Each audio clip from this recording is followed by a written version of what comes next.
Cette vidéo va être normalement assez courte parce que j'ai juste envie de vous faire passer une seule idée. Hier, pendant ma course, j'ai eu l'idée de vous partager une idée qui, selon moi, est très sous-cotée. Peut-être que tu la connais et tu l'as déjà peut-être entendue. Ça va paraître peut-être très simpliste, très risible au premier plan, au premier abord, parce que c'est tellement simple et ça paraît tellement un peu évident. On va peut-être prendre l'idée pas tellement au sérieux, alors que je pense que, encore une fois, c'est très sous-coté. L'idée que j'ai envie de vous partager aujourd'hui, c'est que il faut commencer petit. Peu importe ce qu'on veut entreprendre dans la vie, que ce soit monter une entreprise, que ce soit tester une nouvelle activité, tu veux te mettre à la lecture, tu as envie peut-être d'avoir de nouvelles habitudes, te remettre au sport par exemple, ou je sais pas, n'importe quoi, n'importe quelle chose que tu veux commencer et que tu ne faisais pas avant. Si tu veux tenir sur le long terme, il faut commencer très petit. Et c'est là où je pense que c'est pas si évident à mettre en place, c'est que il faut mettre son ego de côté, faut pas se soucier de ce qu'on va penser de toi parce que ça va paraître risible au départ.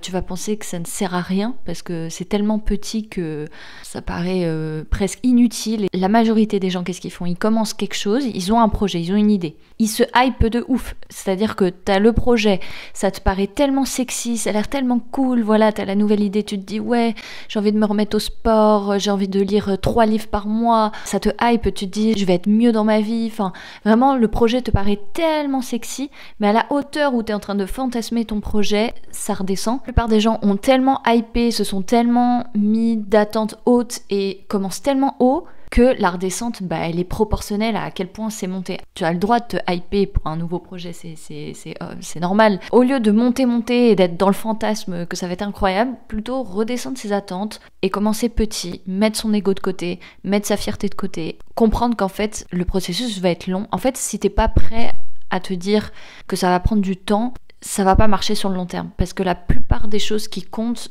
elles vont mettre du temps à se construire. La plupart des choses que tu veux consolider, ça met au moins 5 à 10 ans à s'ancrer en toi, à vraiment que ça ait un impact aussi, parce que on pourrait prendre l'exemple des intérêts composés par exemple. Tu vas mettre de l'argent de côté, tu vas investir des petites sommes régulièrement sur, je sais pas, n'importe quoi, des actions, des ETF, et ça ne va pas prendre tout de suite, ça va prendre plusieurs années. Warren Buffett, il est devenu ce qu'il est à la fin, là, en fin de, entre guillemets, en fin de carrière, on va dire, mais c'est parce qu'il a fait plein de petits pas répétés sur du long terme, ce qui fait que sa fortune, maintenant, elle a explosé. Mais en fait, c'est un peu pareil pour n'importe quelle activité que tu veux entreprendre dans ta vie. Commence petit, hype-toi sur le long terme, dis-toi que ça va être incroyable sur le long terme, mais qu'à court terme, ça va pas te paraître si ouf, et ça ne doit pas paraître aussi sexy que ce que tu penses. Si t'es pas prêt à ce que ça prenne du temps, c'est soit que c'est pas le bon projet, que c'est pas forcément la bonne activité, ou alors que c'est ok avec ça et que tu t'en fiches en fait réellement de devenir bon. C'est ok aussi d'avoir des habitudes et ne pas les avoir tout le temps sur le long terme, dans le sens où peut-être qu'une routine va te correspondre sur 1 an et dans 2 ans, t'auras envie de changer de routine. Ça c'est normal, ça fait partie de la vie c'est que du mouvement, que du changement, mais la finalité c'est que tu as envie de, je sais pas, de progresser, de prendre soin de toi, de te nourrir, donc ça va peut-être prendre d'autres formes. Si par exemple tu veux te mettre à la lecture, tu te dis ok, je vais lire 10 pages par jour, peut-être que ça va pas durer pendant 10 ans, tu vas peut-être pas lire pendant 10 ans 10 pages par jour tous les matins de 7h à 8h, ça va évidemment évoluer, peut-être que tu auras envie de lire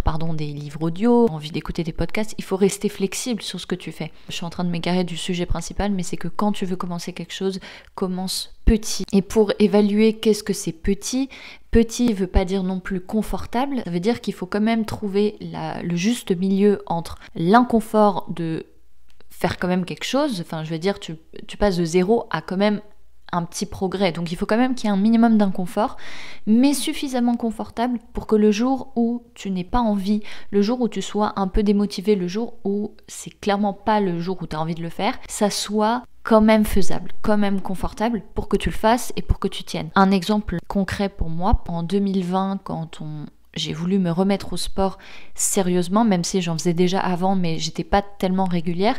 Là, j'avais vraiment envie d'ancrer une routine sportive pour moi. Je me suis pas dit, je vais passer de 0 à 4 séances de sport, 1 heure. Je suis passée plutôt de 0 à 3 fois par semaine, je fais 10 minutes de sport. Peu importe ce que c'est une vidéo, du yoga, du gainage, j'en sais rien, mais tu trouves 10 minutes pour faire du sport 3 fois par semaine, lundi, mercredi, vendredi. Je suis pas passée de 0 à ce que je fais aujourd'hui, c'est-à-dire quasiment 7 séances de sport par semaine. Encore une fois, il faut que tu arbitres. Évidemment, tu vas peut-être te tromper au départ, peut-être que ça va être trop haut, peut-être que ça va être trop confortable. Il faut que tu t'adaptes, vois qu'est-ce qui te correspond le mieux. Par exemple, moi, la lecture, je vais commencer par 10 pages par jour. J'ai trouvé que c'était un petit peu trop, du coup, j'ai baissé à 5 pages. Un autre exemple pour moi, ça a été quand je voulais me remettre à la lecture en anglais. À la base, je m'étais dit, ok, un chapitre par jour. Et en fait, encore une fois, c'était trop gros. Je lisais pas du tout avant de lire en anglais. Je voulais pas me démotiver et j'avais vraiment envie de reprendre la lecture justement en anglais. Donc je me suis dit, ok, bah c'est pas grave, tu fais 1 page par jour. C'est suffisamment inconfortable parce que je faisais pas du tout avant, donc c'est suffisamment inconfortable pour que ça me fasse progresser, pour que je le fasse et que ça me stimule, ça me donne envie d'y aller,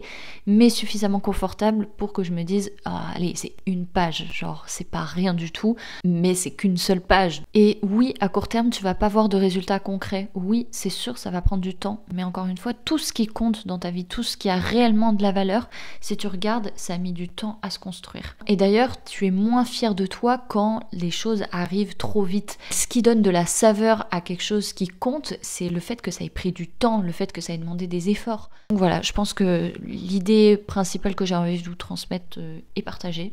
Je pense que j'ai tout dit. Par exemple, pour la course à pied, encore une fois, j'ai fait la même erreur, parce que moi aussi j'ai fait cette erreur tellement de fois, mais de commencer la course et de passer de 0 course à 40 minutes 3 fois par semaine, c'était n'importe quoi, j'ai pas tenu. Donc j'ai rebaissé, pareil, je me suis réadaptée et je me suis dit, ok, bah, qu'est-ce qui serait faisable, suffisamment inconfortable pour que ça me fasse progresser, mais qu'est-ce qui est faisable? Ok, bah je continue mes séances de muscu, mais je rajoute juste un run par semaine.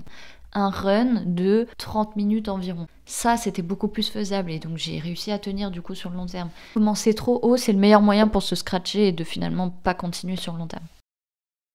J'espère que ça vous aura aidé. C'est tellement sous-coté cette idée, alors que c'est ouf le nombre de personnes qui ont fait ça. Le nombre de... tous les gens qui ont réussi sont passés par des petits steps, des petits pas par jour. Ça vaut pour tellement de domaines dans la vie. Et même moi, je me rends pas toujours assez compte de à quel point ce conseil, il est puissant, il est hyper utile. Donc voilà, j'espère que ça pourra vous aider. Je vous souhaite une super belle semaine et puis à la semaine prochaine pour une prochaine vidéo. Salut!